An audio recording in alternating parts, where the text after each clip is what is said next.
ওই টাকাটা আমি আমার মা বাবার থেকেই নিতাম, তারা আমাকে দিতেন টিফিনের পয়সা থেকে আমি বাঁচিয়ে তখন তো মাটি ব্যাংকিং পাওয়া যেত, মাটি ব্যাংকের মধ্যে জমিয়ে তখন আমি স্ট্যাম্পগুলো কালেক্ট করেছি। অনেক বকা খেয়েছি, কেন বললে বাবা বললো যে হ্যাঁ পকেটে এখানে এত টাকা ছিল, 20-50 টাকা ছিল, কোথায় গেল টাকা?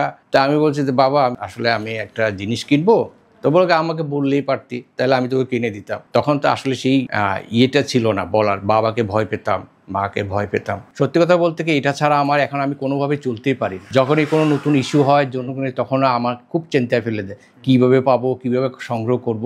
এই সংগ্রহ যেটা এখনও আমাকে চেপে ধরে আছে। 84 সনে যখন আমি স্টুডেন্ট ছিলাম তখন আমি এই জিনিসটাকে কালেকশন করার জন্য অনেক চেষ্টা করেছি, কিন্তু আসলে আমি আর্থিক কারণে পারলাম না। তখন তো আমি স্টুডেন্ট ছিলাম, তখন আমি আস্তে আস্তে টাকা পয়সাগুলি সেই ব্যাংকের মধ্যে জমিয়ে তখন আমি আমেরিকার বাইসেন্টিনিয়াল এবং ইউপি এই দুটো আমি কালেকশন করি। এই আমার একটা জিনিসে আমার শর্ট ছিল, যার কারণে আমি চিটাগাংয়ে যে এক্সিবিশনটা হয়েছিল 92-তে 92-তে লায়ন্সের সাথে এবং দৈনিক আজাদির সাথে, সেখানে আমি ফার্স্ট হতে পারিনি। ওটার কারণে তখন থেকে আমার জিতটা চেপেছে, না আমি এটাকে করবই, যেমনি পারি জমিয়ে পারি, কারোর থেকে নিয়ে পারি, সেভাবে আমি এটাকে করব। পরবর্তীতে তো ও টাকা জমিয়ে আমি এটা কিনেছি। কেনার পরে তো ওদিন যে কি খুশি আমি হয়েছিলাম, এটা ভাষায় প্রকাশ করার মতো না। বাংলাদেশ ছাড়া আমার ইন্ডিয়া আছে, ইন্ডিয়াতে যে মিনিয়েচার শিট আছে, ইন্ডিয়ান মিনিয়েচার শিট আমার কমপ্লিট আছে। তারপরে বেঙ্গলি যে লেজেন্ডগুলো আছে, বেঙ্গলি লেজেন্ডের উপরে আমার কালেকশন আছে। তারপর সার্কের যে কালেকশনগুলো আছে, সার্ক কান্ট্রির কালেকশনগুলো আমার কাছে আছে কমপ্লিট করা। এগুলো আমি সব কমপ্লিট করে আমি রেখে দিয়েছি। কভারের সংখ্যা হিসাব করলে সেটা আপনার 750-এর উপরে হবে, যেটা আপনার 1971 সন থেকে 2024 পর্যন্ত সবগুলো আমার সংগ্রহে আছে। বাবা আমাকে বকাবকি করতো, কিন্তু কখনো মারতেন না, মাই আমাকে মারতেন, যেটা সত্য কথা। তো মা বলে যে এগুলো করে কি করবি? আমি বলছি না, আমি করবো, আমার একটা জিদ, আমি এগুলো সংগ্রহ করব, আমার এটা খুব শখ। এগুলো হচ্ছে অ্যাকচুয়ালি বাংলাদেশের যে ফার্স্ট ডে কভার স্ট্যাম্প যখন ইস্যু হয়, স্ট্যাম্প ইস্যুর সাথে সাথে এই কভারগুলো ইস্যু করা হয় এবং এই কভারের সাথে স্ট্যাম্পগুলোকে লাগিয়ে একটা সিল করা হয়। এই সিলটাকে ক্যান্সেলেশন বলা হয়। ফার্স্ট ডে ক্যান্সেলেশন, যেদিন স্ট্যাম্প বের হবে সেদিনই এই ক্যান্সেলেশনগুলো করা হয়। এখানে যতগুলো কভার আপনারা দেখছেন, সবগুলো কভার বাংলাদেশের 71 থেকে শুরু করে 2024 পর্যন্ত সবই এই আমার সংগ্রহে আছে।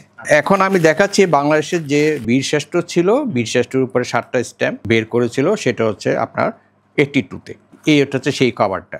এই একটা কভার আছে, সেটা হচ্ছে বাংলাদেশের সাথে ইন্ডিয়ার সাথে যে একটা আপনার সম্প্রীতি ফ্রেন্ডশিপ যেটা হয়েছে, এই ফ্রেন্ডশিপের উপরে এটা স্ট্যাম্প বের করেছে। এটা হচ্ছে ইন্ডিয়ার স্ট্যাম্প, এটা হচ্ছে বাংলাদেশের স্ট্যাম্প, দুটো করে সেটেলমেন্টে এটা বের করা হয়েছে। এর পরবর্তীতে আপনারা দেখেন বাংলাদেশের যে আইটি সদস্য পদ পেয়েছিল, সেটার উপরে এই স্ট্যাম্পটা বের করেছে সেটা, এবং ফার্স্ট ডে কভার তখন বের করা হয়েছিল। এটা যে এগুলো যতই দিন যাচ্ছে ততই রেয়ার হয়ে যাচ্ছে। লন্ডন এক্সিবিশনের উপরে কভার, এটা বাংলাদেশ সরকার এটা বের করেছিল 1980-তে, এবং এটার সাথে আপনার একটা মিনিয়েচার, তারা কভার একটা মিনিয়েচার করে একটা ফার্স্ট ডে কভার বের করা হয়েছিল।